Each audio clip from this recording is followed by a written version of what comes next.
Hello guys. तो इस video के अंदर हम लोग बात करने वाले हैं क्लास 12 के चैप्टर नेम सॉल्यूशन का एक्सरसाइज का 15 क्वेश्चन।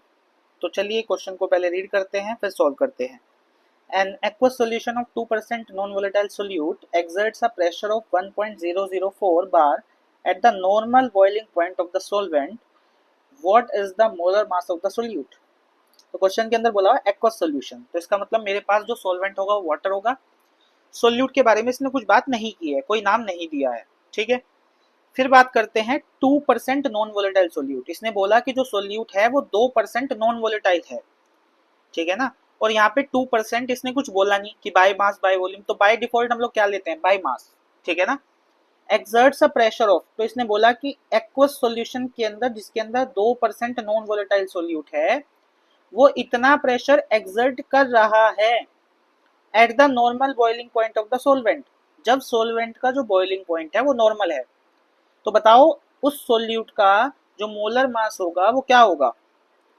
तो इसके अंदर जो कॉन्सेप्ट यूज होने वाला है वो कौन सा होने वाला है, वो कौन सा होने वाला है, वो होने वाला है आपका relative lowering in vapour pressure का। कैसे? Relative lowering in vapour pressure का जो फॉर्मूला होता है वो होता है P naught minus P S upon P naught is equals to ऊपर क्या आएगा, ऊपर आएगा मोल्स ऑफ सोल्यूट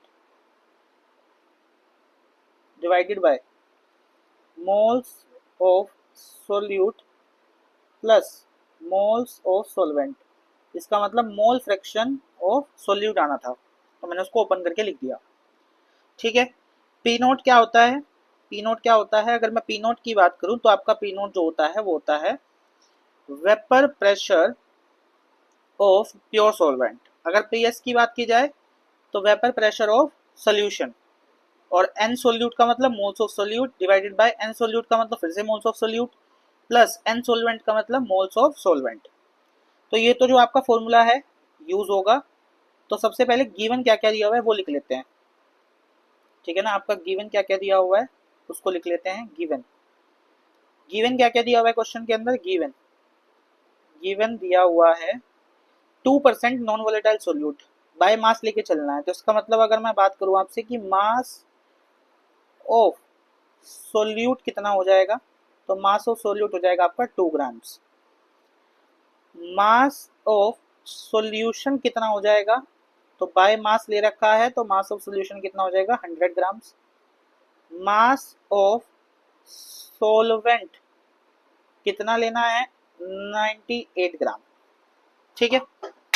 साथ ही साथ मुझे दिया हुआ है, क्या दिया हुआ है मुझे दिया हुआ है सॉल्यूशन का प्रेशर जो कि दिया हुआ है पीएस, कितना दिया हुआ है 1.004 बार।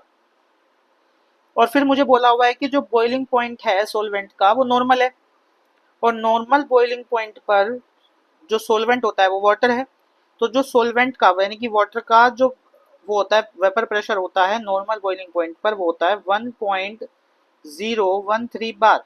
ये बात आपको ध्यान रखनी पड़ेगी, आपके एनसीईआरटी के अंदर एक टेबल है उसके अंदर आपको दिया हुआ है, ठीक है ना। अब आपको करना क्या है, इन सारी वैल्यूज को रख के इस फॉर्मूले के अंदर और आपको क्या कैलकुलेट करना है, molar mass of the solute calculate करना है। बट जब आप molar mass of the solute calculate करने के लिए जाएंगे तो आपके पास ऊपर भी मोल्स ऑफ सोल्यूट नीचे भी मोल्स ऑफ सोल्यूट, तो आपके पास एक कॉम्प्लेक्स इक्वेशन बन जाएगी। तो अगर आप ध्यान से देख पा रहे हैं मेरे पास जो सोल्यूट का मास है वो सॉल्यूशन के अंदर बहुत ही ज्यादा कम है। तो ऐसे केस में हम फॉर्मूले को क्या लिख सकते हैं, हमने पढ़ा था जो हमारा फॉर्मूला हो जाता है वो क्या हो जाता है P naught minus P S divided by P note, ये हो जाता है moles of solute divided by moles of solvent, ये हो जाता है। अगर मैं मोल्स ऑफ सोल्यूट की बात करूं, मोल्स ऑफ सोल्यूट, तो मोल्स ऑफ सोल्यूट क्या हो जाएगा गिवन मास जो कि है 2 ग्राम, मोलर मास जो मुझे कैलकुलेट करना है। अगर मैं मोल्स ऑफ सोलवेंट की बात करूं, मोल्स ऑफ सोलवेंट, तो सोलवेंट का गिवन मास कितना है 98। मोलर मास की बात की जाए तो सोलवेंट मेरा क्या है, सोलवेंट है मेरा वाटर H2O, तो H2O का मोलर मास कितना होता है 18।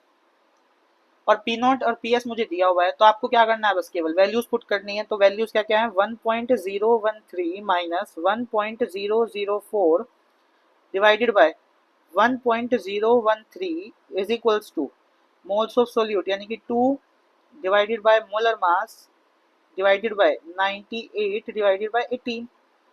जब आप थोड़ा सा क्रॉस मल्टीप्लीकेशन करेंगे और क्वेश्चन को सॉल्व करेंगे तो आपका कितना आएगा, ये हो जाएगा आपका यहाँ पर 0.009 divided by 1.013 is equals to, ठीक है ना, 2 multiply by 18 divided by molar mass into 98।